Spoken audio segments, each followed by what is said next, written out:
Hi everyone. Firstly, thank you for coming and joining us. Yeah, so we've introduced ourselves already. My name is AJ.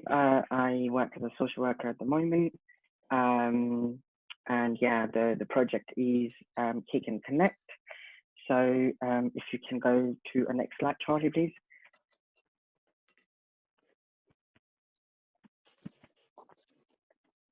So I am assuming you're probably all aware about the unprecedented rise in the numbers of unaccompanied asylum-seeking children arriving in the UK from France via small boats, particularly this summer.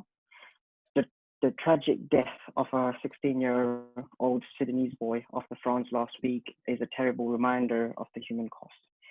The young people are fleeing some of the most dangerous war-torn countries. This year, the UK has received 3,463 applicants for asylum for unaccompanied minors. Next slide, please, Charlie.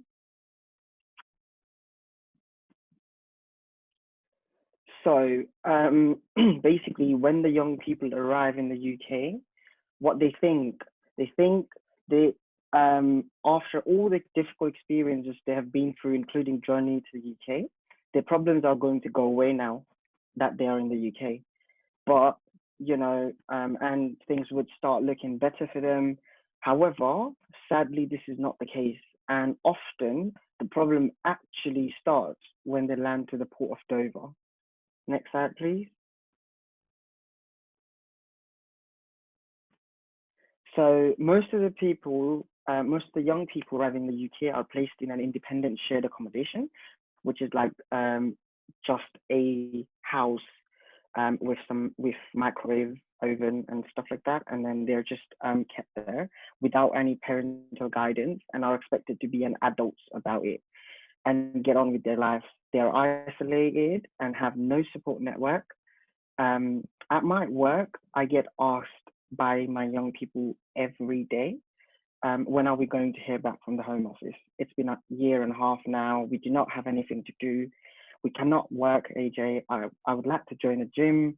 I would like to join a football team, stuff like that. That happens to me every day. I believe sports, particularly football, would allow these children and young people to be children. And this might be just the only time they may feel like children, as most of the time the system forces them, or shall I say, the local authority expects them to be adults about it. Um, and some people even say, I've heard saying, people saying that, or they say, I quote, "You have been through various different countries. Surely you can manage your life in the UK." Next slide, please.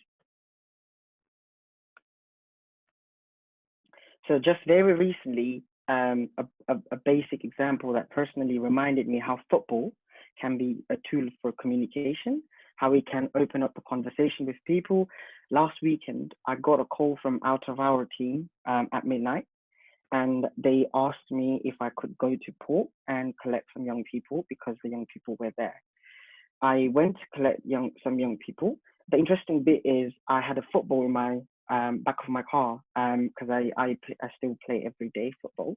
Um, so initially when I was trying to have this conversation with these young people, they looked very scared. They wouldn't trust me. They wouldn't even start all of the anything the conversations. However, like when they went to put their bags in the back of my car, there was a football, and then they came back and they started the conversation. Actually, one of the young person actually started the conversation. You had a ball there, do you play football and stuff like that? And we started having conversation. We had this conversation until they reached their new home in Croydon. And also, when I left them in their home, they asked me if I could find them a football team, and stuff like that. So I felt, you know, much. I think I felt they felt much more comfortable talking about football than having to talk about their painful traumatic experiences.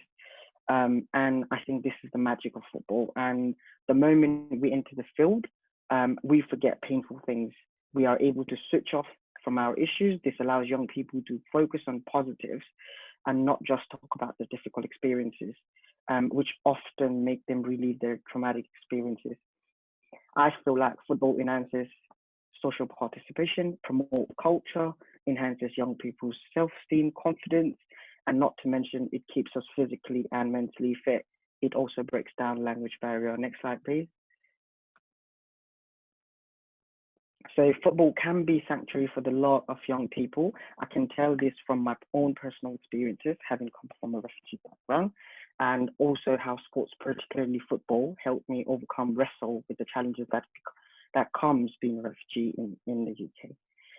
How football gave me hope and made me feel empowered. I was at a personal experience. I was at a detention center for about 3 months. It is like a prison, except that you do not count your days down. I would say it is a human storage facility. Even at difficult time like that, one thing that made me feel good, one time I did not feel worried, one thing I look forward to every week on Thursday, 5 o'clock was football. And there were many of me who would wait outside the staff's office, wait for the clock to hit 5 on Thursday so that we could get a football and go run playing football. We did not care it was a concrete pitch. We forgot that we were detained or we were kept in a human storage facility. We felt free. Football brought us together. Next slide, please.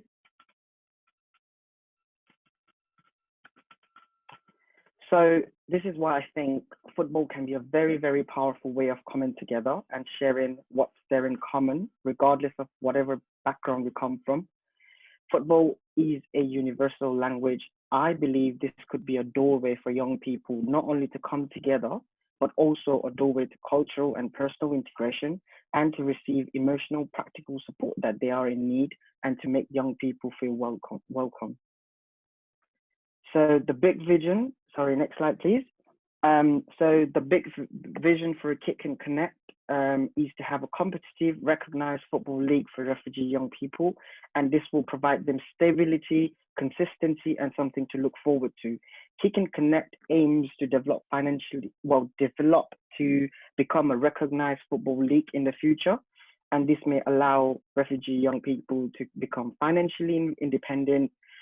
Additionally, Kick and Connect does not limit this opportunity just in the football field, but young refugee players who are keen, who are experts by experience, to go different local authority, for example, Millbank in Ashford, who holds about 200 young refugees at the moment, and undertake various workshops and events to aid and support newly arrivals around immigration system, education, social, physical, and emotional well-being.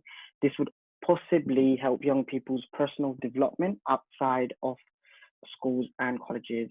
The vision is to have a mixed football team with some new rules just in there. So it's all about hope through football and to use football as a tool to wrestle with deeply rooted challenges for young refugees. For a start, I would like to start football matches between teams, of course, encouraging mixed teams as much as possible and see how it goes, and start a competitive league and include other support services later in the future. 10 seconds, please. AJ. I'm going to encourage you to get to your ask. Yeah, okay. So basically we are holding our first exhibition match, possibly between young people and volunteers. Please feel free to come. Yes, if you could go to the ask slide, Charlie. So lastly, the ask is, we want some volunteers to support me organize this potential partnership. Also some patron to put me in touch, some volunteers to put me in touch with patron, individual or clubs. And lastly, everyone to come and join and play with us and have fun.